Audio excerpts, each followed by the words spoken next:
இன்றைக்கு சில நடிகர்கள் இருக்கிறார்கள், ஏதோ ஆட்சியை பிடித்து விட்டதை போல, நானும் எம்ஜிஆர் தான் என்று சொல்லிக் கொள்வதை போல இன்றைக்கு சில நடிகர்கள் இருக்கிறார்கள். ஆனால் அன்றைக்கு உள்ளபடியே புரட்சி நடிகராக இருந்த எம்ஜிஆர் பெரியாருடைய கொள்கையை, அண்ணாவினுடைய கொள்கையை ஏற்றுக்கொண்டு திராவிட முன்னேற்ற கழகத்திலே தன்னை இணைத்துக் கொண்டு திராவிட முன்னேற்ற கழகத்தினுடைய பொருளாளர் என்கின்ற அந்த மூன்றாவது நிலைக்கு தன்னை உயர்த்தி கொண்டு அண்ணாவினுடைய தம்பியாக, கலைஞருடைய உற்ற நண்பராக, திராவிட முன்னேற்ற கழகத்தினுடைய பொருளாளராக, சட்டப்பேரவை உறுப்பினராக, சட்ட மேலவை உறுப்பினராக, கழகம் ஆட்சி பொறுப்பிற்கு வந்த 1971ஆம் ஆண்டிலேயே ஒரு புகழை உச்சத்தில் தொட்ட நடிகராக, கொள்கை நடிகராக எம்ஜிஆர் இருந்தார். அதற்கு பிறகு எம்ஜிஆர் திராவிட முன்னேற்ற கழகத்தை விட்டு வெளியேறினார்.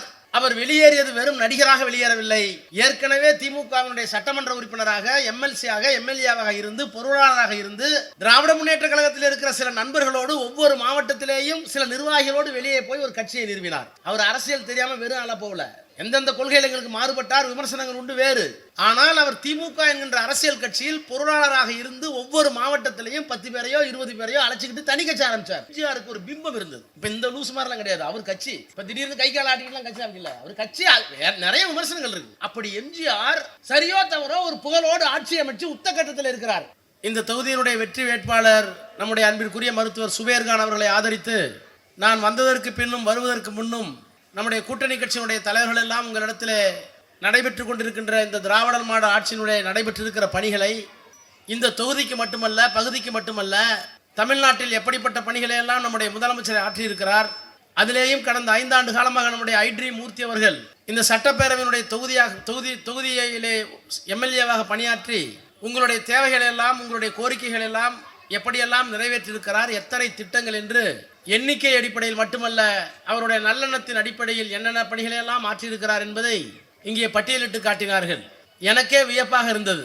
சென்னையிலே இத்தனை தொகுதிகள் இருக்கிற போது ஒரு முதலமைச்சராக இருக்கிற ஒருவரிடத்திலே சட்டப்பேரவை உறுப்பினர் பேசி இந்த ராயபுரம் தொகுதிக்கு இத்தனை திட்டங்களை கொண்டு வந்திருக்கிறாரே என்கின்ற ஆச்சரியம் அவர் மீது எனக்கு ஏற்பட்டது. என்றாலும் கூட இன்றைக்கு வேறு சில காரணங்களுக்காக நம்முடைய சுபேர்கான் அவர்களுக்கு அந்த வாய்ப்பை நம்முடைய தலைவர் வழங்கிய நேரத்தில் அதற்காக சிறிதும் வருத்தமடையாமல், அதற்காக சிறிதும் முகம் கோணாமல், அவரே இந்த தொகுதியில் மீண்டும் போட்டியிட்டால் எப்படிப்பட்ட மகிழ்ச்சியை, எப்படிப்பட்ட உள்ள கிடக்கையை வெளிப்படுத்துவாரோ அப்படிப்பட்ட உணர்வோடு உங்களுக்காக பணியாற்றி கொண்டிருக்கிற நம்முடைய ஐட்ரி மூர்த்தி அவர்கள் இந்த வேட்பாளரை வெற்றி பெற செய்ய வேண்டும் என்று நீண்ட உரையை அவர் நிகழ்த்திய போது நான் வியந்து அவரை பாராட்டினேன். உள்ளபடியே மீண்டும் மீண்டும் அவரை நான் பாராட்ட கடமைப்பட்டிருக்கின்றேன்.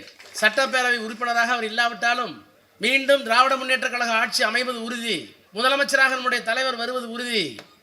அப்போது ஐட்ரி மூர்த்தி இதைவிட இன்னும் ஒரு பெரிய பொறுப்புகளில் வந்து உங்களுக்காக பணியாற்றக்கூடிய நிலையை அவர் பெறுவார் என்கின்ற நம்பிக்கை தலைவரோடு, முதலமைச்சரோடு இருக்கின்ற எனக்கு, தலைமை கழகத்திலே பணியாற்றுகின்ற எனக்கு இருக்கிறது என்பதை நம்பிக்கையோடு உங்களிடத்திலே நான் சொல்ல விரும்புகிறேன்.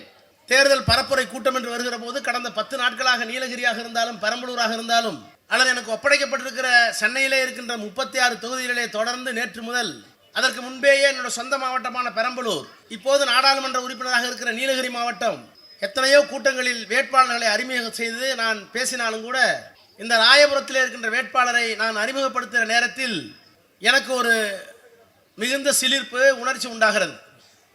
என்ன காரணம் என்றால், அன்றைக்கு நம்முடைய அன்பு தலைவர் கலைஞர் அவர்கள் ஆட்சி பொறுப்பில் இல்லை. இன்றைக்கு சில நடிகர்கள் இருக்கிறார்கள், ஏதோ ஆட்சியை பிடித்து விட்டதை போல, நானும் எம்ஜிஆர் தான் என்று சொல்லிக் கொள்வதை போல இன்றைக்கு சில நடிகர்கள் இருக்கிறார்கள்.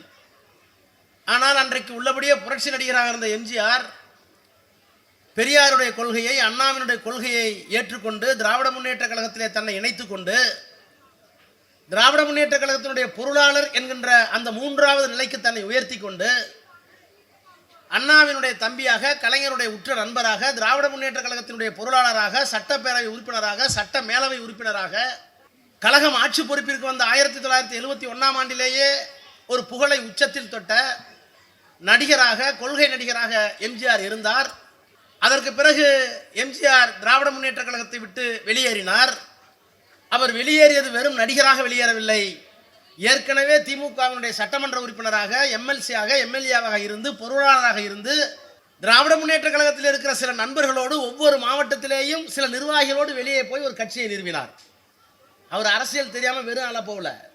எந்தெந்த கொள்கைகள் எங்களுக்கு மாறுபட்டார், விமர்சனங்கள் உண்டு வேறு.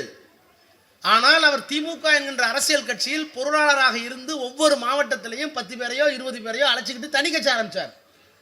அது திமுகவில் இருந்து இன்னொரு கட்சி ஆரம்பிச்சார். அதுக்கு பேர் அண்ணா திமுகன்னு பேர் வச்சார். அவருக்கு இருந்த கவர்ச்சி இன்றைக்கு மாதிரி வாட்ஸ்அப்லாம் கிடையாது. நான் ஒரு பொய்யை சொன்னேன்னா அடுத்த நிமிஷம் கலாநிதி அதுக்கு என்ன உண்மைன்னு போட்டுருவார். கலாநிதியே நாடாளுமன்றத்தில் ஒரு பொய்யை சொன்னான்னு வச்சு வாதத்துக்கு சொல்ல மாட்டோம். நாங்கள் திமுக கலைஞருடைய தம்பிமார்கள் பொய் சொல்ல மாட்டோம். ஒரு வாதத்துக்கு சொல்ற நாங்களே ஒரு பொய்யை சொல்லிட்டோன்னு வச்சுங்க, அது பொய்ன்னு சொல்றது எவ்வளவு நேரம் ஆகும்? பிஜேபிக்கு ஆர்எஸ்எஸ்க்கு உடனே கண்டுபிடிச்சு போட்டுருவான். அந்த மாதிரி வாட்ஸ்அப்லாம் அன்னைக்கு இல்லாத காலம். எம்ஜிஆரை வந்து பெரிய அப்படியே பக்தியோட இவர் தான் நல்லவர்னு நம்பின காலம். சினிமாவில் ஒரு பொண்ணை காப்பாற்றினா அதே மாதிரி தான் பொண்ணை காப்பாற்றுவர் நம்பின காலம். சினிமாவில் 10 ஆம்பளை டிஷ் போட்டு அடித்தா உண்மையாலுமே ஒரு 10 கொண்டுருவாருங்க நம்பிக்கை உள்ள காலம். இன்னும் நான் சொல்கிறேன், இப்போல்லாம் வந்து பிள்ளைங்க படம் பார்க்குதில்ல, டிவியில் பார்த்தா இந்த சீன் எப்படி எடுத்தான், எப்படி அடித்தான், இது எவ்வளோ டூப்ளிகேட்டு, எவ்வளோ கிராஃபிக் எல்லாம் சொல்லுவான். அப்போ நம்பியார் எம்ஜிஆர் அடிக்க போவார். அது ஏற்கனவே படம் எடுத்தாச்சு, அடிக்கிற மாதிரி வருவார். இவங்க என்னமோ எம்ஜிஆர் அண்ணே வரானே அந்த படம் எடுத்து 10 வருஷம் ஆச்சு. அவன் அடிக்க வந்து 10 வருஷம் ஆச்சு. நம்பியார் திரும்ப நீ அடிச்சாச்சு, படம் முடிஞ்சு போச்சு. ஆனால் மக்கள் என்ன நம்பினா, ஐயோ எம்ஜிஆர் அடிக்க வரானே ஒருத்தன, அண்ணே வரானே. இப்போ இருக்க பிள்ளைங்க சொல்லி வச்சுக்க, லூசு இந்த படம் எடுத்து 10 வருஷம் ஆச்சு, அப்பயே அடிச்சிட்டாண்டா. இப்படியெல்லாம் விழிப்புணர்வு இல்லாத காலத்தில் எம்ஜிஆருக்கு ஒரு பிம்பம் இருந்தது. இப்போ இந்த லூசு மாதிரிலாம் கிடையாது. அவர் கட்சி இப்போ திடீர்னு கை கால் ஆட்டிக்கலாம் கட்சி ஆகல. அவர் கட்சி நிறைய விமர்சனங்கள் இருக்கு. அப்படி எம்ஜிஆர் சரியோ தவறோ ஒரு புகழோடு ஆட்சி அமைச்சு உத்தகட்டத்தில் இருக்கிறார். சென்னை நமக்கு வந்துருச்சு, தஞ்சாவூர் நமக்கு வந்துருச்சு, தமிழ்நாட்டில் நம்ம தோத்துட்டோம். வெறும் 38 சீட்டு அவ்வளோதான். நான் அப்பெல்லாம் +2 படிச்சிருந்தேன் நினைக்கிறேன். முரசொலியில் வந்துச்சு, நம்ம தோத்துட்டோம். எழுதுவார் கலைஞர், தஞ்சையும் தலைநகரும் கோட்டை கழகத்தின் கோட்டையா என்ன எழுதினார், மீதெல்லாம் போயிடுச்சு. அப்போ எம்ஜிஆருக்கு இருந்த செல்வாக்க உடைக்கணும்னா என்ன பண்ணுறதுனே தெரியல. இப்போ டிவி இல்லை, மீடியா இல்லை, இதெல்லாம் ஒன்றும் கிடையாது. 3 பேர் தான் தமிழ்நாடு ஃபுல்லாக. அந்த 3 பேர் தான் தமிழ்நாடு ஃபுல்லாக போய் எம்ஜிஆருங்கிற ஒரு சினிமா செல்வாக்கை வச்சுக்கிட்டு பெரியார் கொள்கையை அண்ணா கொள்கையை முழுசாக நிறைவேற்றாமல் எவ்வளோ பொய் சொல்லி மக்களை ஏமாத்துறாருன்னு 3 பேர் தான் கலைஞர் அனுப்பிச்சார். இப்போ நீங்களாம் வந்துட்டீங்கல்ல, இப்போ நீங்களாம் இங்கே வரதுக்கு அட்லீஸ்ட் பிஸ்கட் டீயாச்சும் கொடுக்கணும், உங்களுக்கு வாட்டர் பாட்டிலாம் கொடுத்துருப்பாங்க. அப்போ அந்த 3 பேரும் பேசுனா 2 ரூபா டிக்கெட், 2 ரூபா டிக்கெட். அந்த 3 பேரும் பேசுறதுக்கு பேர் இடி மின்னல் மலை. இன்று திருச்சியில் இடி மின்னல் மலை திமுகன்னு போட்டுருவோம். 2 ரூபா டிக்கெட்டுக்கு 1000 பேர் டிக்கெட் வச்சிருப்பா, 2000 பேர் வாங்குவாங்க. அப்படி இருந்த கட்சி எம்ஜிஆர் எடுத்து கலைஞர் கொண்டு வந்தார். அந்த இடி மின்னல் மலையில் போய் நான்லாம் 2 ரூபா டிக்கெட் வாங்கி உள்ளே போய் உட்காந்து 2 மணி நேரம் 1 மணி நேரம் பேச கேட்போம். 3 பேர் பேசுவாங்க. ஒருத்தருக்கு பேர் இடி, இன்னொருத்தருக்கு பேர் மின்னல், இன்னொருத்தருக்கு பேர் மலை. அந்த இடி மின்னல் மலை யார் என்றால் காசுப்பு, ரகுமான் கான், துரைமுருகன். காசுப்பு இன்னைக்கு இல்லை, அவர் பேசலாம் கேட்டிருந்தீங்கன்னா. துரைமுருகன் கட்சியினுடைய பொதுச் செயலாளர், இன்னைக்கு அவர் பிள்ளை MP எங்களோட. இன்னொருவர் தான் ரகுமான் கான். அந்த ரகுமான் கானுடைய பிள்ளை தான் இந்த சுபேர் கான். இதை என்ன சொல்றான், வாரிசு அரசியல்ங்கிறான். இப்போ என்ன, ரகுமான் கான் புள்ள போய் RSS சேர்ந்துக்கிட்டு திருச்சூலத்தை எடுத்துகிட்டு போய் மசூதி இடிக்க போட்டுமா? அவனுக்கு ஆசை தான், என் புள்ள திமுக வரக்கூடாது, என் புள்ள பிஜேபி போயிட்டுமா? டே லூசு, என்ன மாதிரியே என் புள்ள கொள்கை வாரிசாக தானே அது என் புள்ள. திமுக வாரிசு அரசியல் தான் பண்ணும். ஏனென்றால் இது வந்து ரத்தத்துக்கு வாரிசு அல்ல. பெரியார் அண்ணா கலைஞருடைய லட்சியத்திற்கு என்னுடைய பிள்ளைகளும் வாரிசு. இதில் உனக்கு என்ன அரிப்பு? வாரிசு அரசியல். அந்த மாதிரி ஒரு வாரிசு தான் இன்றைக்கு என்னுடைய வேட்பாளர் சுபேர் கான். இப்போ இங்கே எல்லாம் சொன்னீங்க, எல்லாம் MLA சொன்னார், நான் கொண்டு வந்து திட்டினார், அதெல்லாம் சொன்னார். இப்போ நான் ஒரு சேனலுக்கு இன்டர்வியூ கொடுத்துட்டு வந்தேன். அதில் ஒருத்தர் சொன்னார், ஒரு அம்மா போயிருக்கு டாக்டர்கிட்ட. அந்த டாக்டர் நம்ம கட்சி இல்லை, எரிச்சல்ல கையை பிடிச்சி பார்த்துட்டு, என்னம்மா? சரி ஒன்றும் இல்லை, மருந்து கொடுத்துட்றேன். அப்புறம் என்ன தேர்தல் என்ன பண்ண போகிறீங்க? ஏங்க அந்த மகாராஷ்டிரா ஸ்டாலின் 1000 ரூபா பணம் கொடுத்தாரு, அவருக்கெல்லாம் யாருக்கு ஓட்டு போடுறது? என் பிள்ளைக்கு காலேஜில் படிக்கிறது MBBS, மாதம் 1000 ரூபா அனுப்புறாருங்க. அந்த மகாராஷ்டிரா யாருக்கு ஓட்டு போடுறது? இவருக்கு டாக்டருக்கு எரிச்சல்ல கேட்குறாரு. ஆமாம், உங்களுக்கு கொடுத்துட்டா போதுமாக்கும், எங்களுக்கு என்ன கொடுத்தாரு உங்கள் தலைவர் இருக்காரு. அந்த அம்மா ஊசியை போட்ட பிற்பாடு, யோ இப்போ 250 ரூபா பணம் கொடுத்தல, அந்த ஆள் கொடுத்த 1000 ரூபா கொடுத்தேன். உனக்கு நீங்க என்ன என்ன எரிச்சல் இப்போ தெரிஞ்சிட்டீங்களா? என்ன எரிச்சல் தெரிஞ்சிட்டீங்களா? இன்னொன்று சொல்கிறேன், அந்த வெறும் 1000 ரூபாங்கிறது இப்போ 2000 ரூபா மாற்றிட்டாரு, 1000 ரூபாங்கிறது வேற. இந்த 1000 ரூபாய்க்கு பல அர்த்தம் இருக்கு. இந்த ஆணாதிக்க சமுதாயத்தில் நான் சொல்ல, நீ வெளிநாட்டுக்கு போங்க, இந்த ஊரில் தான் நீங்கள் வந்து குப்புசாமி அவருடைய மனைவி வந்து காளியம்மாள் வீட்டு குடித்தனம்னு போடுவான். வீட்டு குடித்தனம்னு ஒரு தொழில் இருக்கா? என்ன தொழில்னா வீட்டு குடித்தனம்னு போடுவான். அது நம்ம மதத்தில் இந்த சாதியால் இந்தியாவில் ஏற்பட்ட சனியை. வீட்டு குடித்தனம்னு ஒன்று கிடையாது. வெளிநாட்டுக்கு போனீங்கன்னா ஆண் பெண் 2 பேர் வேலைக்கு போவாங்க. ஒருவேளை பிள்ளைகளுக்காக ஆண் நிறைய சம்பாரிச்சு தொழில் இருந்தால் அந்த குடும்பத்தை பராமரிக்கிறதுக்கு அந்த பொண்ணு வேலைக்கு போகலன்னா அந்த பொண்ணும் படிச்சிருக்க ஈக்குவலா, ஆனால் வேலைக்கு போக வேண்டிய அவசியம் இல்லை அதுக்கு. அப்போ அதுக்கு என்ன பேர்னா, இப்போ நம்ம ஹவுஸ் ஒய்ஃப்னு சொல்கிறோம்ல, அப்படி கிடையாது. அவங்களுக்கு ஹவுஸ் மேக்கர், அந்த இல்லத்தை உருவாக்கக்கூடிய தலைவர், அந்த வேலையை அவர் பார்க்குறாரு. இப்போ நான் வேற மாதிரி சொல்கிறேன். வெளிநாட்டில் அதுக்கு என்ன சொல்கிறான்னா, இப்போ சுபேர் கான் வந்து ஒரு நாளைக்கு 1000 பேருக்கு ஊசி போட்டு ஆப்ரேஷன்லாம் பண்ணி ஒரு மாதத்துக்கு வந்து 3 லட்ச ரூபா சம்பாதிச்சா, இந்த 3 லட்ச ரூபா சம்பாதித்து அவர் கொண்டு வந்து கொடுக்கறத அவருடைய பிள்ளைகள் பராமரிக்கப்பட்டு பள்ளிக்கூடம் போதா, டாய்லெட் சரியாக இருக்கா, கிச்சன் சரியாக இருக்கா, உறவினர்கள் வந்தாங்களா, சுபேர் கானுடைய அப்பா வந்தாரா, அம்மா வந்தாரா, கவனிச்சுக்கிட்டோமா, கட்சிக்காரன் வந்தானா, டீ கொடுத்தோமா, இதெல்லாம் அந்த அம்மா பார்த்துக்குது இல்லை. இது பார்த்துக்கிறது ஒரு பெரிய உத்தியோகம். எப்படி இந்த ஆள் 10 பேருக்கு ஊசி போடுறாரோ அதே மாதிரி வீட்டை பராமரிக்கிறதுல சுபேர் கானுடைய ஒய்ஃபு, அந்த அம்மாவுக்கு ஒரு பெரிய வேலை இருக்கு. அந்த வேலையை கொச்சப்படுத்தாத வீட்டு குடித்தனம்னு அந்த அம்மா தான் அந்த வீட்டை உருவாக்குகிறவர், ஹவுஸ் மேக்கர். அப்போ ஆம்பளை சம்பாதிக்கிற போது உனக்காக வீட்டில் லெஷரா இருக்கிறாங்க, சும்மா உட்காந்துருக்காங்கல்ல, அந்த வேலையை பார்த்துக்கிட்டு அவங்களுக்கு ஒரு சம்பளம் கொடுக்கணும்ல, நம்ம கொடுக்கறதில்ல.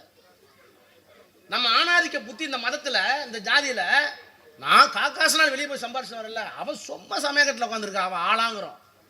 அப்படி இல்லைடா, நீ 1000 ரூபா சம்பாரிச்சா கூட சாயங்காலம் வந்தா உனக்கு கஞ்சி ஊத்துறதுக்கு ஒரு பெண் அந்த வேலையை செய்யவில்லை என்றால் நீ செத்து போயிடுவ.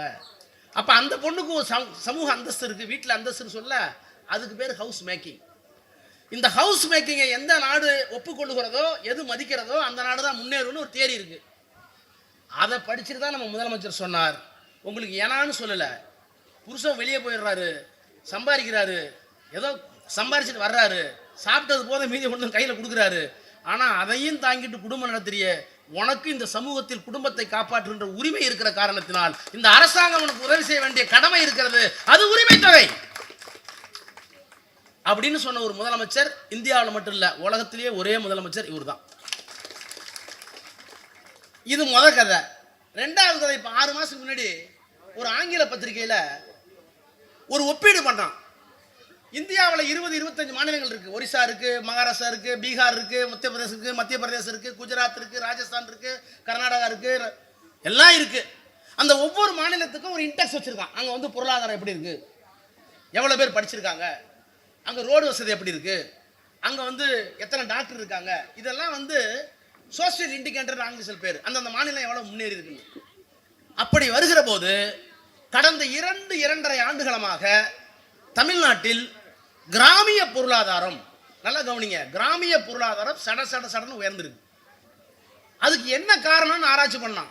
நம்ம பண்ணல, தமிழ்நாட்டில் பண்ணல, இந்தியாவிலே இருக்கின்ற இந்த பொருளாதார ஆய்வறிக்கை செய்கின்ற பத்திரிகைகள் இப்படி ஒரு ஆராய்ச்சி செய்த போது என்ன காரணம் சொன்னாங்கன்னா, இப்போ இந்த ஊரில் எவ்வளோ பேருக்கு மகளிர் உரிமை வருது, இங்கே எவ்வளோ காடு ஆயிடுது, இந்த ஏரியாவில் எவ்வளோ காடுங்க ஆயிடு, 65,000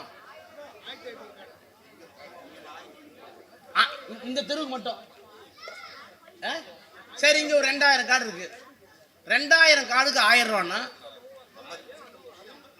54,000. இந்த சட்டமன்ற தொகுதிக்கு 54,000 காடு. 54,000 காடு. இதில் இந்த ஊரில் மட்டுமே 2,500 காடு. 2,500 × 1000 போட்டிங்கன்னா 25 லட்சம். 1ஆம் தேதி ஆனால் 25 லட்சம் இந்த தெருவில் இந்த இடத்துல மட்டும் வந்து விழுவுது உங்கள் அக்கௌண்ட்டில். இந்த 25 லட்சத்தையும் மொத்தமாக யாராவது கட்டிட்டு போய் கனரா பேங்க்ல போடுறோம், இல்லை ஸ்டேட் பேங்க்ல போட்டு பத்திரமா வச்சுக்கிறோமா, டெபாசிட் பண்ணுறோமா? இல்லை. இந்த 1ஆம் தேதி 1000 ரூபா வந்து 25 லட்சம் ரூபாய் இந்த 2 தெருவில் விழுந்த உடனே இந்த பொட்டி கடை, அந்த பிஸ்கட் கடை, பையனுக்கு செருப்பு அல்லது பிள்ளைங்களுக்கு நோட்டு புத்தகம் அல்லது காய்கறி ஓரமாக விற்றுருக்காம தெருவில், அந்த தெருவில் காய்கறி, 1/2 கிலோ மீன், சம்மந்தியமாக வந்துருச்சு, 1 கிலோ மட்டன், அப்படி. அப்போ அந்த கொடுக்குற 1000 ரூபா இருக்குல்ல, அந்த 20 லட்சம் ரூபாயும் ஒவ்வொரு மாதமும் இந்த தெருவுக்குள்ள, இந்த ஊருக்குள்ள இருக்கிறதுனால இங்க இருக்கிற இந்த தெருவினுடைய பொருளாதாரம் உயர்கிறது. அப்ப இந்தியா முழுக்க ஒவ்வொரு கிராமத்திலேயும் ஒவ்வொரு ஊர்லயும் அந்த பணம் வெளியே போகல. யாராச்சும் ஒருத்தர் 25 லட்சம் கொண்டு வந்தாக்க அது வெளியே போயிடும். ஒருத்தர் 1 கோடி ரூபா கொடுத்தாருன்னு வச்சுங்க, கலாம் ஆஸ்பத்திரி பெருசு 1 கோடி கொடுத்தாக்க இவரு அந்த 1 கோடிக்கு வந்து எக்ஸ்ரே மிஷின் வாங்கணும்னு இது போடுவார். எங்கேருந்து வரும்? பாம்பேல இருந்து வரும். பாம்பேல தானே வருது. இவர் ஆஸ்பத்திரிக்கு 1 கோடி ரூபா கொடுத்தீங்கன்னா அந்த 1 கோடி ரூபா என்ன பண்ணுவார்? எனக்கு எக்ஸ்ரே மிஷின் அனுப்புவார். எக்ஸ்ரே மிஷின் பாம்பேல இருக்கு, பணம் பாம்பேக்கு போயிடும். ஆனால் இந்த உரிமை தொகை ஒவ்வொரு ஊர்லேயும் அங்கங்கேயே சுற்றி அந்த ஊருடைய பொருளாதாரத்தை ஏற்றுகிற காரணத்தினால் இந்தியாவிலேயே தமிழ்நாட்டினுடைய கிராமப்புற வளர்ச்சி அதிகமாக இருக்கிறது. இப்போ இதையெல்லாம் தான் நம்ம சொல்லி ஓட்டு கேட்குறோம். இதையெல்லாம் சொல்லி ஓட்டு கேட்குறோம். ஒன்றல்ல இரண்டல்ல, இப்படி எத்தனையோ திட்டங்களை தந்து கொண்டிருக்கிற அரசாங்கம் இந்த அரசாங்கம். சரி, இவ்வளவு திட்டத்தையும் தரமில்ல. இப்போ நம்ம தானே வரி கட்டுறோம் டெல்லிக்கு. நீங்கள் வாங்குற இந்த டீ கட்டுறீங்கல்ல, டீ குடிக்கிறீங்கல்ல, டீ 40 ரூபாயாப்பா? 15 ரூபா. டீ 15 ரூபான்னா ஒவ்வொரு டீக்கும் மோடிக்கு வரி போகுது. நீங்கள் வாங்குற சாக்லேட் இருக்குல்ல, ஒரு 50 ரூபாய்க்கு சாக்லேட் வாங்கினா சாக்லேட்டில் வரி போகுது. இங்கே விற்கப்படுகிற எல்லா பொருளுக்கும் மோடிக்கு டெல்லிக்கு வரி கட்டுறோம். ஆனால் நம்ம கட்டுற வரியில் 1 ரூபா கட்டினீங்கன்னா நம்ம கொடுக்கறது 20 பைசா. ஆனால் குஜராத்துக்கு போகிறது அவன் 1 ரூபா கட்டினானா 1 ரூபாய்க்கு மேலே 1 ரூபா 20 பைசா அவனுக்கு போகுது. கேட்டால் என்ன சொல்கிறான்னா, தமிழ்நாடு ஏற்கனவே வளர்ச்சி அடைந்து விட்டது. யாரால? நாங்கள் வளர்ச்சி அடைந்தது பெரியாரால, அண்ணாவால, கலைஞரால, திராவிட முன்னேற்ற கழகத்தினுடைய ஆட்சியினால, இங்கே இருக்கிற திராவிட இயக்க சித்தாந்தத்தால். ஆனால் நாங்கள் கட்டுற வரியை நீ எடுத்துக்கிட்டு எங்களை வஞ்சிக்கிறாயே, இது என்ன நியாயம்னு கேட்டால் அவங்க என்ன சொல்கிறாங்க? தமிழ்நாடு தனியாக பிரிந்து கிடக்கிறது, தமிழ்நாடு இந்தி படிக்க மாட்டேங்கிறாங்க. நாங்கள் தெளிவாக இருக்கோம், இது எங்கள் நாடு, எங்கள் மொழி ஆங்கிலம், தமிழ், எங்களுக்கு ஏன் 3வது மொழி வேண்டியதில்லை. ஆனால் இந்தி படித்தால்தான் உங்கள் கல்லூரிக்கு வர வேண்டிய பணத்தை, கல்விக்காக தர வேண்டிய பணத்தை, ஒன்றிய அரசிடமிருந்து நமக்கு வர வேண்டிய பணம் 4000 கோடியை நீ இந்தி படித்தாதான் கொடுப்பேன்னு ஒரு ஆள் மிரட்டுறாரு எங்க உட்காந்துட்டு. எல்லா மாநிலமும் ஒத்துக்குச்சு. வேற வழியில் 4000 கோடி எப்படி இழக்க முடியும்? ஆனால் நம்முடைய முதலமைச்சர் சொன்னார், 4000 அல்ல 10,000 கோடி நீ கொடுப்பதாக இருந்தாலும் தமிழை விட்டு கொடுக்க மாட்டேன், தமிழை விட்டுவிட மாட்டேன், இந்திக்கு இங்கே இடம் இல்லை, நான் பார்த்துக்கிறேன். கஜா புயலுக்கு 4000 கோடி கேட்டோம், கொடுத்தது 200 கோடி. அப்ப புயல்னா வரமாட்டேங்கிறான், நமக்கு சோதனைனா வரமாட்டேங்கிறான், நமக்கு தேவைன்னா வரமாட்டேங்கிறான், நம்ம கொடுக்குற வரிப்பை நமக்கு வரமாட்டேங்குது. ஆனால் அதையும் தாண்டி மோடி கிழிச்ச கிளி இந்தியாவினுடைய ஒட்டுமொத்த வளர்ச்சி 8.5%. ஆனால் மோடியினுடைய பணம் இல்லாமலேயே எதையும் உன்னிடத்தில் எதிர்பார்க்காமல், எதையும் உன்னிடத்தில் அடகு வைக்காமல் தமிழ்நாட்டினுடைய வளர்ச்சி 11.5% என்றால் எவ்வளவு பெரிய ஆட்சி! எனவே இந்த ஆட்சி தொடர வேண்டும். இப்படி ஒண்ணா சொல்லிக்கிட்டே போலாம். ஒன்றல்ல இரண்டல்ல. இன்றைக்கு எத்தனை மருத்துவக் கல்லூரிகள் தமிழ்நாட்டில், எத்தனை அரசு கல்லூரிகள், என்னென்ன புதிய திட்டங்கள். நீங்க ஓட்டு போட்டாக்க ஒரு பெரிய ஓட்டு, ஒரு 1 லட்சம் ஓட்டுங்க இருக்கடா, இந்த ஜாதிக்கு 1 லட்சம் ஓட்டு இருக்கு, இந்த சமூகத்துக்கு 1 லட்சம் ஓட்டு இருக்கு அப்படின்னு பார்த்தா அது வந்து ஓட் பேங்க் அரசியல், வாக்கு வங்கி அரசியல். ஆனா 10 பேரோ 20 பேரோ, நீங்க 3ஆம் பால் எடுத்தவர், ஒரு காலத்தில் அழியணும் 9 என்னென்னவோ சொன்னோம். இன்றைக்கு அதுக்கு பேர் திருநங்கைகள். 3ஆம் பால் எடுத்தவர், அவர்கள் எவ்வளவு பேர் இருப்பாங்க ஓட்டு போடுறதுக்கு? ஆனால் அவர்களுக்கு இடஒதுக்கீடு கொடுத்து அவர்களையும் இந்த சமூகத்தில் ஒரு அந்தஸ்தாக மாற்றிய பெருமை இந்த மனிதருக்கு தான் உண்டு. அப்போ இத்தனை திட்டங்களை கொண்டு வந்து கொண்டிருக்கிற முதலமைச்சர் எந்த உதவியும் இல்லாமல் எல்லா திட்டங்களையும் கொண்டு போய் இந்த ஒன்றும் இல்லை. நான் ஒரே ஒரு டெஸ்ட் வைக்கிறேன். இங்கே ஜெயக்குமார் கூப்பிடுங்க, ஜெயக்குமார்கிட்ட போய் ஒரு இன்டர்வியூ எடுங்க. நல்ல வேலை ஆம்பளை போங்க, பொம்பளை போயிடாதீங்க. பொம்பளை போட்டால் சிக்கலாக இப்போ உங்களுக்கு தெரியும், நான் போகலதுக்குள்ள. ஒரு ஆம்பளை அனுப்பி ஜெயக்குமார்கிட்ட ஒரே ஒரு கேள்வி கேள்வி, உனக்கு ஸ்டாலினை பிடிக்கலையா, இந்த ஆட்சியை பிடிக்கல, ஆனால் உங்கள் குடும்பத்தில், உங்கள் சொந்தக்காரங்க இல்லை அதிமுக குடும்பத்தில் இந்த ஆட்சியில் பயன்பெறாத ஒரே ஒரு வீட்டை என்கிட்ட காமின்னு சொல்லு. ஜெயக்குமார் காமிச்சிட்டா அந்த ஆள் சொல்ற எல்லாத்தையும் நான் கேட்டுக்கிறேன். வாய்ப்பே இல்லை. ஒன்றும் மகளிர் உரிமை தொகையாக இருக்கணும், இல்லை மகளிர் உரிமை தொகை இல்லைன்னா பிள்ளைங்களுக்கு தவப்புதூரில் காலேஜ் போகிறதுக்கு 1000 ரூபாய் இருக்கணும், அதுவும் இல்லைன்னா தாய்மானவர் திட்டமாக இருக்கணும், அதுவும் இல்லைன்னு வச்சுங்க நான் நல்லா தான் இருக்கிறேன் அப்படின்னு சொன்னால் கூட சித்தப்பனோ பெரியப்பனோ ஆஸ்பத்திரிக்கு போய் ஆக்சிடென்ட் ஆகி கீழே விழுந்தாக்க முதல் 48 மணி நேரம் சொந்தக்காரனே எவனும் இல்லைனாலும் எல்லா செலவையும் அவர் ஏற்றுக்கொள்ளுகிறார். 48 மணி நேரம். அப்ப சமூகத்தில் எந்த திட்டமாக இருந்தாலும் ஏதோ ஒரு திட்டம் அந்த வீட்டுக்கு போகக்கூடிய ஒரு திட்டத்தை உருவாக்கி இருக்கிற காரணத்தினாலே தான் இன்றைக்கு இந்தியாவிலேயே ஒரு சிறந்த முதலமைச்சராக, நம்பர் 1 முதலமைச்சராக அவர் தேர்ந்தெடுக்கப்பட்டிருக்கிறார். இப்போ இவ்வளவு தூரம் தம் கட்டி பேசிட்டு இருக்கேன்னு இதெல்லாம் அவங்க பேசியிருப்பாங்க. இதுக்காக அவர் முதலமைச்சராக வரணும்னு நான் சொல்ல மாட்டேன், இதுக்காகவும் வரணும். ஆனால் நீங்கள்லாம் ராயபுரத்திலே இருக்கு. இப்போ ஐடி மூர்த்திக்கு என்ன, அவருக்கு உலகமே நீங்கள் தான். இந்த மக்களுக்கு ஏதாவது செய்யணும், இந்த மக்களுக்கு ஏதாவது செய்யணும், அதான் அவருக்கு உலகம். நீங்கள் கலாநிதி இன்னும் கொஞ்சம் பெருசு, இது மட்டும் இல்லை இன்னும் 6 தொகுதியும் பார்ப்பார், கொஞ்சம் அப்படி பெருசு. அவர் அங்கேயே நிற்கிறார். நான் அப்படி இல்லை, 30 வருஷம் டெல்லியில் இருக்கேன். 30 வயசில் போனால் இப்போ வயசு 60 ஆகுது எனக்கு. 30 ஆண்டு காலம் டெல்லியில் இருக்கேன். இந்த 30 ஆண்டு காலத்தில் நான் பார்த்தவரை இந்த மனிதர் ராயபுரத்திற்காக மட்டுமல்ல, அண்ணா நகருக்கு மட்டுமல்ல, நீலகிரிக்காக மட்டுமல்ல, தமிழ்நாட்டுக்கு மட்டுமல்ல, இந்தியாவை காப்பாற்ற இந்த மனிதர் முதலமைச்சராக தேவைப்படுகிறார். என்ன காரணம்? என்ன காரணம்? நீங்களாம் சாப்பிட போகணும். ஒன்னே ஒன்று சொல்லி முடிச்சிடுறேன். இப்போ இந்த மேடையில் உட்காந்துருக்காங்க எந்த ஜாதி, எந்த மதம்? இஸ்லாமியர் இருக்காங்க, கிறிஸ்தவர் இருக்காங்க, இந்து இருக்காங்க, இந்துவிலேயே ஆதி திராவிடர் இருக்காங்க, முதலியார் இருக்காங்க, செட்டியார் இருக்காரு. நம்ம பழைய எம்எல்ஏ 24 மலம் செட்டி, செட்டியார்லேயே 4 வகை, வாணிய செட்டி, அந்த செட்டி. இந்தியா சுதந்திரம் அடையும் போது 6000 ஜாதி, 6000 ஜாதி. இந்த செட்டியார் அந்த செட்டியார் ஒத்துக்க மாட்டாங்க. அந்த எங்கள் ஊரில் உடையான்னு ஒரு ஜாதிங்க. சேர்மனுக்கு கேண்டிடேட் போட்டோம், நாங்கள் ஒரு உடையாரை போட்டோம். நம்ம கட்சிக்குள்ளே இன்னொருத்தர் போட்டி போட்டார். ஏன்னா நம்ம கட்சிக்குள்ளே போட்டி போட்டுட்டோம். சரி 2 பேரும் உடையார் தான், நம்மளால் தான் ஜெயிப்பார் நினச்சோம். உள்ளே போய் எல்லா சொந்தக்காரங்களும் பார்த்து எல்லாம் உடையார் தான், அவன் நத்தமான் உடையார், நான் மலமான் உடையார் தான். உண்மையாலுமே நத்தமான் உடையார் மலை 2 இருக்காட்டுருக்கு. போய் பார்த்தா எங்கால் தோற்று போய் நத்தமான் உடையார் ஜெயிச்சிட்டாரு. இந்த ஜாதி படுத்துகிற வேலை எங்கெங்கெல்லாம் என்னென்ன வேலை செய்யணும் தெரியாது. எல்லாம் செட்டியாருக்கு வேண்டியது. அப்புறம் செட்டியாருக்குள்ளே 24 வாணியமோ. இப்படிலாம் நம்ம பிரிஞ்சு கிடக்கிறோம். நம்ம ஒற்றுமையாக இல்லை, அது இப்போ ஒற்றுமையாக இருக்கிறோம். வெள்ளக்காரன் நம்ம விட்டு வெளியே போகும்போது இந்த மண்ணில் சாதி எப்படி இருந்தது? பறையர் பல்லர் அருந்தீர் ஊருக்கு வெளியில் இருந்தோம்.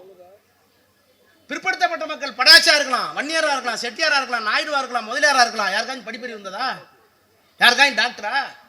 யாராச்சும் பிஏஎம்ஏவா? சொல்லிக்கலாம் நான் பெரிய ஜாதி, அவரை விட நான் பெரிய ஜாதிங்களாம். ஆனால் ஒன்றும் இல்லை, அதிகாரம் இல்லை, படிப்பு இல்லை. சரி இஸ்லாமியர்களுக்கு என்ன உரிமை? ஒன்றும் இல்லை. சரி சமூகம் எப்படி இருந்தது? 8 வயசு பொம்பளை பிள்ளை கல்யாணம் பண்ணி வச்சான். 8 வயசு பொண்ணை கல்யாணம் பண்ணி வச்சு அந்த பிள்ளை 16 வயசு வரும்போது புருஷன் செத்து போயிட்டா, இன்னொரு கல்யாணம் பண்ணி வைக்காம மொட்டை அடிச்சு சாவர வரைக்கும் விதை விடாம. அதை விட கொடுமை, கணவன் இறந்து போயிட்டா மனைவி அந்த நெருப்பிலே வச்சு கொன்னான். அப்புறம் குடும்பம் நல்லா இருக்கணும்னா முத பிள்ளைய கொண்டு போய் அறுத்து நரபலி விட்டு கங்கையில் விட்டான். இந்த மாதிரியெல்லாம் பழக்கம் இருந்துச்சு, சாதி இருந்துச்சு, மதம் இருந்துச்சு, மத மோதல் இருந்துச்சு. சுதந்திரம் அடையும் போது காந்தி எங்கே இருந்தார்? டெல்லியில் இருந்தார். நவகாலின்னு ஒரு ஊரில் இருந்தார். இந்துக்கள் முஸ்லீம்கள் அடிச்சுக்கிட்டு ரத்தம் ஆறு ஓடுது. ஒற்றை கிழவன் கோணத்தை எடுத்துக்கொண்டு எந்த போலீஸும் இல்லை. என்ன கொள்றனா கொள்றான், ஏன்டா முஸ்லீம் சமூகத்தை கொள்ற? இங்கே சமூகத்தில் வேண்டும், மதம் வேண்டாம், சாதி வேண்டாம், நாம் எல்லோரும் இந்தியர்கள் என்று ஒரு அரை கோவணத்தோடு அந்த கிழவன் நவகாலியில் உட்கார்ந்து இருந்தான் சுதந்திரம் அடைகிற போது. இதெல்லாம் இப்போ இருக்க ஆர்எஸ்எஸ் காரங்க பிஜேகாரங்க ஒரு இடம் தெரியாது. அப்போ இவ்வளவு ஜாதி இருந்தது, இவ்வளவு மதம் இருந்தது. இது தமிழ்நாடு. ஆனால் தெலுங்கு பேசுறவங்க இங்க இருந்தாங்க, அங்க மொழி சிறுபான்மை மக்கள். அவங்க துரத்து விட்டுலாமா? என்னதான் இது தமிழ்நாடுனால தெலுங்கு பசங்க துரத்து விட்டுறோமா? இப்ப சம்பந்தே ஐட்டம்ல எல்லாம். அப்போ இத்தனை வேறுபாடுகள் இருக்கு இந்தியாவில். சாதி இருக்கு, மதம் இருக்கு, பிரிஞ்சு கிடக்கிறோம், ஒருத்தர் தொட்டு கூட இல்லை. அப்போ அப்புறம் சாப்பாடு ஒன்றா இருக்கா? நம்ம இங்கே சாப்பிட்ற அரிசி சோறு அங்கே சாப்பிட்றானா? டெல்லியில் இல்லை. அவன் சாப்பிட்றது நம்ம சாப்பிட்றோமா? நம்ம கட்டுற வேட்டி அவன் கட்டுறானா? ஆனால் அவனும் இந்தியன் தான், நம்மளும் இந்தியன் தான். ராஜஸ்தானில் கட்டுற தலைப்பு அங்கே இருக்கா? கிடையாது. சீக் வச்சுக்கிறாங்களா மீசையும் டர்பனும், அது நம்ம கட்டிக்கிறோமா? கிடையாது. பஞ்சாப்ல. அப்போ சாதியால் பிளவுபட்டு கிடக்கிறோம், மதத்தால் பிரிந்து கிடக்கிறோம், உணவால் பழக்க வழக்கத்தால் வேறுபட்டு கிடக்கிறோம். இவங்களை எல்லாத்தையும் எப்படி ஒரு சட்டத்துக்குள்ள கொண்டு வருது? வெள்ளக்காரன் போயிட்டா. அதற்காக உருவாக்கப்பட்டது தான் அரசியல் சட்டம். அந்த அரசியல் சட்டத்தில் தான் ஆதி திராவிடர்களுக்கு, பறையருக்கு, பல்லருக்கு, அருந்தியர்களுக்கு என்ன உரிமை, அவங்கள படிக்க வைக்கிறதுக்கு என்ன பண்ணணும், அவங்களுக்கு ஸ்காலர்ஷிப் கொடு, இடஒதுக்கீடு கொடு, அவர்களாலும் முடியும். அப்படி பரிசு வந்தானே ராஜா. எங்க தாத்தா ஓடினார்ல இலங்கைக்கு வறுமைக்கு தீண்டாமைக்கும். ஆனா அவருடைய பேரை நீங்க ஆங்கிலம் பேசுறல்ல, மத்திய மந்திரியா இருக்கல்ல, என் புள்ள லண்டன்ல படிக்குதுல்ல, எங்களுக்கு மூளை இல்லையா? நிரூபிச்சு காட்டோம்ல, நாங்களும் மனுஷன் தானே, எங்களுக்கு அறிவுன்னு. அப்ப 2000 ஆண்டு காலமாக என்ன படிக்க விடாம பண்ண ஒரு சமுதாயம், மதம், ஜாதி அதை உடைத்துக் கொண்டு எனக்கு உரிமையை கொடுத்தது அரசியல் சட்டம். பிற்படுத்தப்பட்டவனுக்கு என்ன உரிமை? மண்டல் கமிஷன் எப்படி வந்துச்சு? இஸ்லாமிய பெருமக்கள் இருக்காங்களா இங்க, அவர்களுக்கு என்ன உரிமை? அவர்கள் தொழுகைக்கு என்ன உரிமை? வக்ஃபோர்டுக்கு என்ன உரிமை? பெரும்பான்மை மக்களாக இருக்கிற இந்துக்கள் மத்தியிலே சிறுபான்மை மக்கள் பாதுகாப்போடு வாழ்வது எப்படி அரசியல் சட்டத்தில் இருக்கு? தேர்தல் எப்படி நடத்தணும்? எம்எல்ஏ யார், எம்பி யார்? நீங்க போன ஒரு சட்டமன்றத்துக்கு என்ன அதிகாரம், நாடாளுமன்றத்துக்கு என்ன அதிகாரம்? ஒருவேளை சட்டமன்றமும் நாடாளுமன்றமும் தப்பா சட்டம் போட்டா அந்த சட்டத்தை தப்புன்னு சொல்றது யார்? Supreme court, high court. இவ்வளவும் எழுதி வச்சிருக்கான். வில்லேஜ் பஞ்சாயத்துல இருந்து மேல வரைக்கும் 2 வருஷம் நேருவும் காந்தியும் அம்பேத்கரும் எல்லா பெரிய பெரிய மனிதர்களும் 2 வருஷம் உட்கார்ந்து இத்தனை பிளவு இருக்கிற இந்தியாவை எப்படி நிர்வகிக்க போறோம் ஒற்றுமையாக, இந்த வேற்றுமைகளை எல்லாம் வைத்து ஒற்றுமையாக இருப்பதற்கு இந்தியாவினுடைய அரசியல் சட்டம். இப்ப நான் வந்தே 2 மணி நேரம் ஆகுது. இந்த 2 மணி நேரமா மேடையில ஜாதி பார்க்காம, மதம் பார்க்காம, எந்த ஊருன்னு பார்க்காம, நீங்க யாருன்னு பார்க்காம என் பேச்சை நீங்க கேட்டுக்கிட்டு இருக்கீங்கன்னா அதுக்கு காரணம் என் பேச்சு இனிக்குதுன்னு இல்லை, இந்தியாவினுடைய அரசியல் சட்டம், அரசியல் சட்டம், அரசியல் சட்டம். பேச்சுரிமை கொடுத்துருக்கு, கேட்கிற உரிமை கொடுத்துருக்கு. இந்த அரசியல் சட்டம் இருக்கிறவை தான் சமூக நல்லிணக்கம் இருக்கும். ஆனா மோடியும் அமித்ஷா என்ன சொல்றாங்கன்னா, நாங்கள் ஆட்சிக்கு மீண்டும் 400 எட்டிவிட்டால் இந்த தேசத்தில் இஸ்லாமியர்கள் இருக்க முடியாது. இருக்கலாம், எங்களுடைய அடிமையா இருக்கணும். கிறிஸ்தவர்கள் இருக்க முடியாது. சரி, இந்துக்கள் இருக்கலாமா? இந்துக்கள்ங்கிற பேர்ல இருக்கலாம். ஆனா தாழ்த்தப்பட்டவனுக்கு, பிற்படுத்தப்பட்டவனுக்கு எந்த உரிமையும் இருக்காது. ஒரு கொடுமை தெரியுமா உங்களுக்கு? இப்போ ஒரு திட்டம் கொண்டு வந்தான் கலா, விஸ்வகர்மா திட்டம்னு ஒரு திட்டம். அந்த திட்டம் என்ன தெரியுமா? 15 வருஷம், அதாவது +2 முடிச்சுன்னா 18 வயசுல அந்த பையனை கூப்பிட்டு 5 லட்ச ரூபா பணம் தர்றேன். உங்க அப்பா செருப்பு தைச்சா செருப்பு தைச்சுக்க, உங்க அப்பா முடிதிருக்குன்னா முடிதிருத்தது போ, உங்க அப்பா பானை செஞ்சா நீ பானை பண்ணிக்க, உங்க அப்பா வேற ஏதாவது தொழில் செஞ்சா பிரேதம் எரிச்சாக்க அங்க போயிடு, நான் பணம் தர்றேன். எவ்வளவு பெரிய காட்டு முன்னாடித்தனம்! குலக்கல்வி திட்டத்தை வேண்டாம் என்று தமிழ்நாட்டில் 1952 முடிவெடுத்து துரத்தி அடிச்சிட்டோம். ஆனா இன்னைக்கு அந்த திட்டத்தை அவர் கொண்டு வரார். எங்க திராவிட மாடல் நிக்குது, எங்க முத்துவேல் கருணாநிதி ஸ்டாலின்ங்கிற மகத்தான மனிதர் நிக்கிறான்னு சொல்லட்டுமா? +2 முடிச்சா அப்பந்தொழில பாருங்கிறதுக்கு 5 லட்சம் கொடுக்குறாங்க மோடியும் அமித்ஷாவும். இது ஆரிய மாடல், இது பிஜேபி. ஆனால் இங்க தாழ்த்தப்பட்டவனோ, வன்னியரோ, நாயுடுவோ, செட்டியாரோ, எந்த ஜாதியா இருந்தாலும், நாடாரா இருந்தாலும், கவுண்டரா இருந்தாலும் நல்ல மார்க் வாங்கிட்டு இருந்தா வீட்டுல கஷ்டம்னு உடனே கண்டக்டர் வேலைக்கு போயிடாத, உடனே சின்ன வேலைக்கு போயிடாத, உன்கிட்ட அறிவு இருக்கு, அப்பா அம்மா வசதி இல்லை, இங்க வா, நான் உனக்கு பணம் தர்றேன், விடுதி தர்றேன், சோறு போடுறேன், தங்கிக்க, மாசம் 1500 ரூபா தர்றேன், நான் முதல்வன் திட்டம், நல்லா படிடா, உன்னாலேயும் முடியும் ஐஏஎஸ் ஆகிறதுக்கு, தமிழ்நாட்டுக்கு வேணா நான் முதலமைச்சர், ஆனால் நீங்கள் எல்லோரும் முதல்வராக வர வேண்டும் என்று சொன்னால் நான் தன் முதல்வர் திட்டம் கொடுத்துருக்காரு. இப்படி எண்ணற்ற திட்டங்களை தந்து கொண்டிருக்கிற இந்த முதலமைச்சர் இதை மட்டும் காப்பாத்தல. இன்னைக்கு மோடியும் அமித்ஷாவும் ஒரே தேசம், யாருக்கு எந்த உரிமை இல்லை, தாழ்த்தப்பட்டவனுக்கு உரிமை இல்லை, பிற்படுத்தப்பட்ட உரிமை இல்லை, நாங்கள் வச்சதுதான் சட்டங்கிற சட்டத்தை கொண்டு வந்து இந்த அரசியல் சட்டத்தை நாங்கள் வந்தால் மாற்றுவோம் என்று சொல்லுகின்ற மோடி வெற்றி பெற்றுக் கொண்டே வருகிறார். டெல்லியை பிடிச்சிட்டாங்க, பஞ்சாபை பிடிச்சிட்டாங்க, மகாராஷ்டிரா பிடிச்சிட்டாங்க, உத்தரப்பிரதேசம் பிடிச்சாச்சு, மத்திய பிரதேசம் பிடிச்சாச்சு, ராஜஸ்தான் பிடிச்சாச்சு, கீழே அப்படியே வந்துட்டு இருக்காங்க. நம்ம ஹைதராபாத், ஆந்திரா வரைக்கும் வந்துட்டாங்க. ஆந்திராவில் நேரடியாக வரல, யார் மூலம் வராங்க? சந்திரபாபு நாயுடு மூலமா வர்றாங்க. சந்திரபாபு நாயுடு மூலமா வந்து திருத்தணி வரைக்கும் வந்துட்டான். திருத்தணியில வந்த ஒரு பாட்டு உள்ள போத பாக்குறான் யாரு? BJP, RSS. உள்ள வந்தா அங்க ஒரு ஆள் நிக்கிறார், பெருசா நிக்கிறார். உள்ள வந்தா தொலைச்சிருன்னு அருவாளோட நிக்கிறார் எல்லைச்சாமி, முத்துவேல் கருணாநிதி ஸ்டாலின் எல்லைச்சாமி நிக்கிறார். இவன் என்ன பண்றான்? நம்ம இவ்வளவு பெரிய அந்தஸ்துல இருக்கோம், இவ்வளவு வசதியா இருக்கோம், இவ்வளவு அதிகாரத்துல இருக்கோம், ஒரு ஆள் என்ன பண்றான்னு கிட்டக்கு வந்து பாக்குறான். கிட்டக்கு வந்து பார்த்தா தான் அது வெறும் முத்துவேல் கருணாநிதி ஸ்டாலின் அல்ல, அதற்கு பின்னால் அண்ணா, கலைஞர், பெரியார் என்கிற மிகப்பெரிய தத்துவம் இருக்கிறது. அப்போ இந்த ஆள் தனியாள் இல்லை, பின்னாடி பெரியார், அண்ணா, கலைஞர்லாம் இருக்காங்க. நம்ம உள்ள போக முடியல, நம்மளை உள்ள விட மாட்டேங்கிறான். தமிழ்நாட்டில் திருத்தணியோட நிற்கிறோம். அதுக்கு என்ன வழின்னு பார்த்தா, அதுக்கு அங்கிருந்தே ஒருத்தனை கண்டுபிடி. எங்க? தமிழ்நாட்டில இருந்தே ஒரு இளிச்சவாயனை கண்டுபிடி. அந்த இளிச்சவாயன் யாருன்னு கண்டுபிடிச்சு அவனை முன்னாடி வச்சு பின்னாடி போலாமான்னு பார்த்தான். அந்த இளிச்சவாயர் எடப்பாடி பழனிசாமி. அப்ப நேரடியா நம்மளால போக முடியல. இந்த ஆளை முன்னாடி வச்சுக்கிட்டு கூட்டணி வச்சு இவரோட போனா தமிழ்நாட்டை ஒழிச்சிடலாம் அப்படின்னு வர்றாரு. அதுக்கு எடப்பாடி அவர் சிரிப்பி பாருங்க, அப்படிதான் இருக்கும். அப்ப அலைன்ஸ் போட்டு வரும்போது தான் நம்ம சொல்றோம், இங்க உனக்கு இடமில்லை, ஸ்டாலின் தொடரட்டும், தமிழ்நாடு வெல்லட்டும் என்று சொல்வதற்கு காரணம், ஏன் வெல்லும் தமிழ்நாடு? இங்க நீ உள்ள வர முடியாது. நீ உள்ள வந்தீங்கன்னா எங்களுடைய மொழி இருக்காது, இனம் இருக்காது, எல்லாம் போயிடும். சமஸ்கிருதம் வந்துடும், இந்தி வந்துடும், எனக்கு இருக்கிற அடையாளம் எல்லாம் போயிடும். ஆக இப்படிப்பட்ட அடையாளத்தை, மொழி அடையாளத்தை, இணைய அடையாளத்தை நாங்கள் இழக்காமல் இருப்பதற்கு, நாங்கள் தமிழர்கள், நாங்கள் திராவிடர்கள் என்று சொல்லுவதற்கு இந்த ஆட்சி தொடர வேண்டும் என்கின்ற அந்த உணர்வோடு தான் அரசியல் சட்டத்தை காப்பாற்ற, இந்தியாவை காப்பாற்ற, ராயபுரத்துக்காக இல்ல, அண்ணா நகருக்காக இல்ல, சோழிங்கர்களுக்காக இல்ல, தாமரத்துக்காக இல்ல, தமிழ்நாட்டுக்காக அல்ல, இந்தியாவை காப்பாற்ற, அரசியல் சட்டத்தை காப்பாற்ற ஒரே ஒரு மனிதனால் தான் முடியும். அந்த மனிதன் முத்துவேல் கருணாநிதி ஸ்டாலின் என்கின்ற அந்த மா மனிதர். அவர் அதை செய்வதற்கு சும்மா 130 இடம்லாம் வந்தால் மதிக்க மாட்டான். 130 இடம்லாம் வந்தாங்க டெல்லியில். இப்போ எங்களுக்கு எவ்வளோ மரியாதை கலாவை கேளுங்க. என்னென்னமோ சொல்லி பார்க்குறான் மதத்தை. சாமி அங்கே சாமி கும்பிட்டா உடனே பிஜேபி, உடனே ஆர்எஸ்எஸ். என்ன புரியலன்னா, எல்லாம் கோயிலுக்கு போகிறான், திருப்பதிக்கு போகிறான், மொட்டை அடிக்கிறான், தமிழ்நாட்டில் ஐயப்பன் கோயிலுக்கு போகிறான், எல்லாம் பண்ணுறான், எல்லாம் கரெக்டாக முடிச்சு நம்மால் தான் கட்டிப்பிடிக்க போனான், கிட்டக்க போனால் பெரியார் வாழ்கன்றான். இப்படி என்னடா அந்த ஆளு கடவுள் இல்லைன்னாரு. கோயிலுக்கு போகிறான், அக்னி சட்னி எடுக்கிறான், எல்லாம் சொல்கிறான், அளவு குத்துறான். சரி நம்ம ஆளு இந்து தாண்டா, இந்த கட்டி பிடிக்க போனா, டே போடா எங்களுக்கு ஒரு ஆள் இருக்காரா அப்படின்னு பெரியார்ட்ட போயிடுறான், அண்ணாட்ட போயிடுறான், கலைஞர்கிட்ட போயிடுறான். அப்போ நம்ம பிரிக்க முடியுது. தமிழ்நாட்டில் மக்களால் ஆன்மீகம் எது, கடவுள் எனக்கு என்ன தேவை, என் பிள்ளைக்கு நல்ல புத்தியை கொடு, எனக்கு வசதியை கொடு, எனக்கு நல்ல புள்ளியை கொடு அப்படின்னு கேட்குற உரிமை ஆண்டவன்ட்ட உங்களுக்கு இருக்குது, விபூதி வச்சுக்கிற போது உங்களுக்கு இருக்குது. ஆனால் உங்களை யாருக்கு ஓட்டு போடணும், யார் உங்களுக்கு முதலமைச்சர்னு சொல்கிற அதிகாரம் அங்கேயா இருக்குது? அப்போ தமிழ்நாட்டில் பிரித்து பார்த்துக்கிறோம். எனக்கு ஆன்மீகம் எது, கடவுள் என்பதை நான் தைரியம் இருப்பேன். ஆனால் எனக்கு கொள்கை எது, என்னுடைய தமிழ்நாடு எது, யார் என்னை ஆள வேண்டும் என்றால் அங்கே முருகன்கிட்ட போவேன், அங்கே சிவன் கோயிலுக்கு போவேன், இங்கே பெரியார்கிட்ட போவேன், அண்ணாட்ட போவேன், கலைஞர்கிட்ட போவேன், ஒட்டு மொத்தமாக முத்துவேல் கருணாநிதி ஸ்டாலின் தான் போவேன். இப்படிப்பட்ட புரிதலை தான் அவனால் எதிர்பார்க்க முடியல. எனவே தான் சொல்லுகிறேன், இந்தியா முழுக்க பரபரப்பாக பார்க்கின்ற இந்த தேர்தல் இந்தியாவை காப்பாற்ற, அரசியல் சட்டத்தை காப்பாற்ற நம்முடைய சுபேர்கான் அவர்களை சட்டப்பேரவைக்கு அனுப்பி வையுங்கள். நம்முடைய தலைவரை இந்தியாவினுடைய உயர்ந்த தலைவராக ஆக்குவது மட்டுமல்ல, அரசியல் சட்டத்தை காப்பாற்றுகிற முதல்வராக என்று சொல்லி உங்கள் அனைவரையும் வணங்கி விடைபெறுகிறேன். நன்றி, வணக்கம்.